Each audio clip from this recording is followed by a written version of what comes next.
kind of switching gears here, I want to hear a little bit more about your new solo record, BK3. It's your third one out now. Right. And it took you 6 years to actually get it out. I'm just kind of curious why it took that long of a time to actually get it released. Well, the first album I did, Audio Dog, was really the first time jumping in the pool and figuring out if I could swim and pull off something like a solo record. And I didn't look for any label to help me with it, or marketing or publicity or distribution or anything. I just basically sold it out of the trunk of my car, or translation on the internet, you know what I mean? Right. And at events. And I did quite well with it. But it was still really new for me. By the time I did the second record, I felt a little more confident. That was a CD called Transformer, and that came out like in 2003. By the end of 2003 is when I wrote like kind of the first thing that was going to be on BK3, and that was I'll Survive, because I did have a crazy thing go down where I got shot on Sunset Boulevard. Just some crazy guy down the block shooting a gun, Kidding me. Yeah, I could have been killed, but I was very lucky. Just a bullet went through my leg, and the other one grazed my head. It was like one of these crazy freak things. But hence the lyrics of "I'll Survive" on BK3. But it was right before then is when the guy that produced the record with me, Jeremy Rubolino, approached me, and he really wanted to work with me. I knew Jeremy. He was a younger guy, very talented. He played me his CD of music that he was working on up to then. And I said, let's get together on the next record. So we started writing in 04 and 05 and demoing, always taking our time to make everything right, because we made a commitment that our benchmark for BK3 would be revenge. In other words, it's got to blow away anything I did before as a solo artist. Now, you got to remember the other two records, I'm proud of them, but I did do them fairly quickly, and I didn't have a lot of help, all right? When you have a producer who has a vision and someone that's going to kick your ass, and if he's very talented too, you've just put yourself in a much higher level, And I saw that with Kiss even. I love what Bob Ezrin did for Revenge, and I know why he was involved with Pink Floyd and Peter Gabriel and Alice Cooper, you know what I mean? Yep.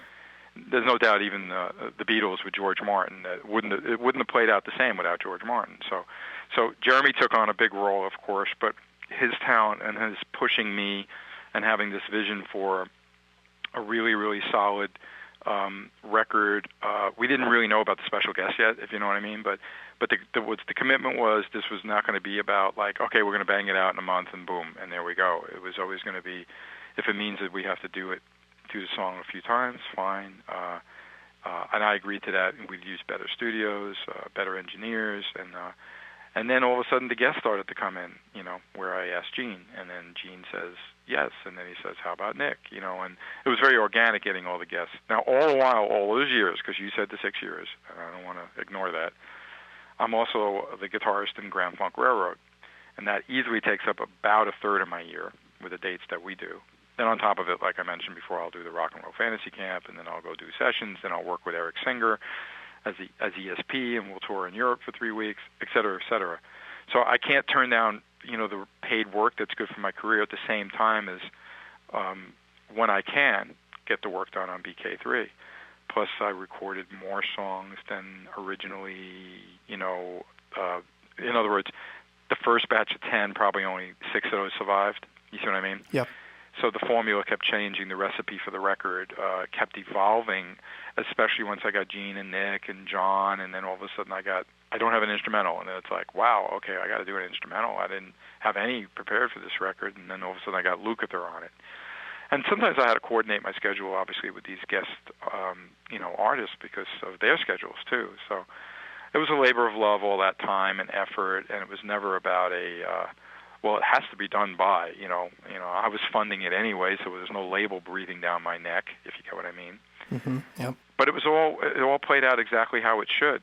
And when you don't compromise and you make sure, it took Kiss for Revenge almost a year to do that record, and there was no distractions, there was no other jobs really, going around. You get what I mean? Yep, that's a great there was no record. other commitments that the band had to do in a big way, but again, between the songwriting and the recording schedule, and I remember starting and doing things and us completely starting again and throwing it out, and we were in the studio for months, but Revenge shows that. I think it's the best non-makeup record for sure, if not one, the top 2 or 3 of the whole Kiss catalog as far as I'm concerned. Okay. So yeah. It was a high benchmark for Jeremy and I, but time would not let us, lower the benchmark for what BK3 had to be.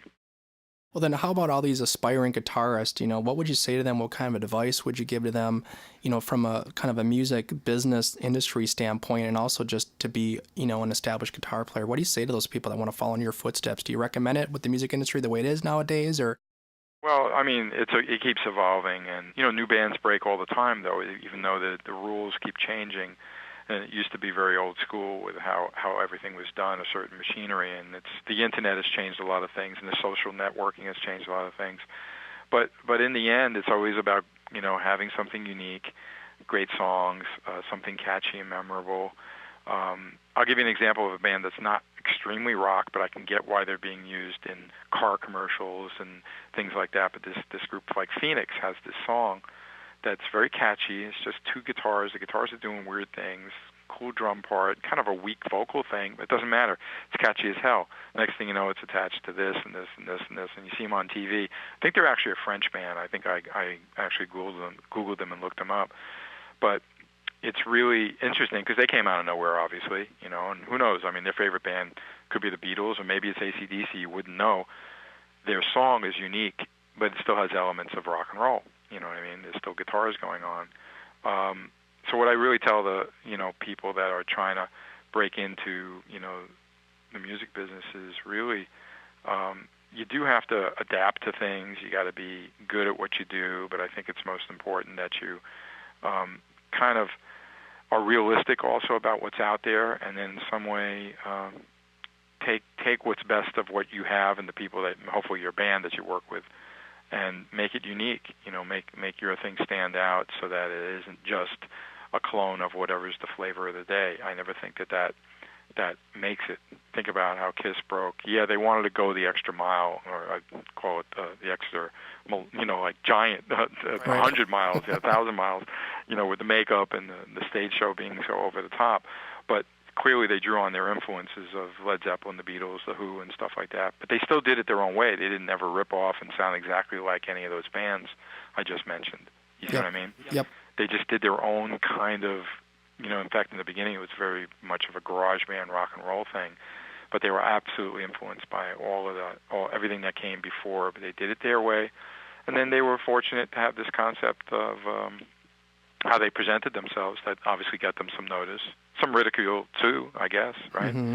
In the beginning. I kind of didn't want to take them seriously when I first heard about them because of the makeup. I was more a purist about stuff like that. But in the end, all it took me was seeing one of their shows and seeing how, I get it now. Yep. You know what I mean? Yep. They're pretty exciting, and this is fun, and hey, that music rocks, so. Well, we want to thank you for your contributions, Bruce, and thank you for being on Icons today. Sincerely, huge inspiration to all, and it's just been a real pleasure and a privilege to speak with you, so thank you again. Hey, no problem. Thanks for having me. That is the end of part 2. We hope you enjoyed listening to Icons. Check out other segments and guest interviews.